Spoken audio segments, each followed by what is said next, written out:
Břanech se od 14. do 16. června 2024 konala mezinárodní soutěž ve hře na akordeon, která byla doplněna o kategorie orchestrální hry a také komorní hry akordeon s jiným akordeonem nebo akordeon s jiným nástrojem. Do letošního ročníku se přihlásilo téměř 200 soutěžících. Navštívili nás mimo jiné třeba hráči z Francie nebo také Ukrajiny.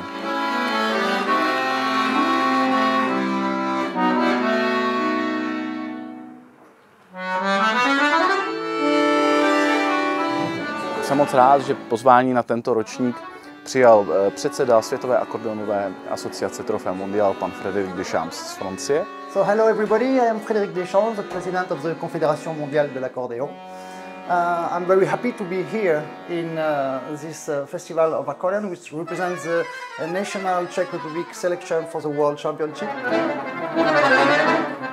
Také jsme měli tu čest pozvat další, jako byl Igor Krisman z Chorvatska, ředitel Mezinárodního festivalu v Pule, nebo Daniel Iuša, ředitel slovinské hudební školy a v neposlední řadě také samozřejmě Paolo Picchio, který je ředitelem fabriky na akordeony v Itálii, Bugary.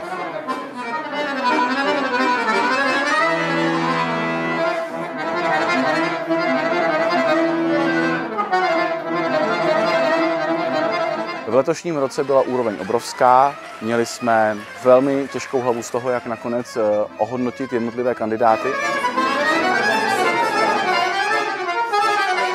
And in 4 years we still had connection together with teachers from Czech Republic with online activity. And what I really see is the level is going absolutely up all the time.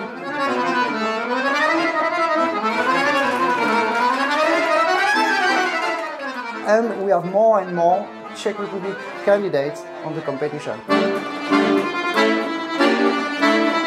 Myslím, že díky 13členné porotě se nám povede vybrat ty nejlepší kandidáty, kteří pak budou reprezentovat svoje země na následující další části této soutěže, a to je takzvané další online kolo. We expect a minimum of 10 candidates per country. A budu doufat, že někteří z nich se probojují i do toho finálového kola, které bude 26. listopadu až 1. prosince probíhat nedaleko Paříže v městě Montargis ve Francii. We will have a minimum of 400 or 500 candidates. That will be a huge jubilee for the CMA 2024.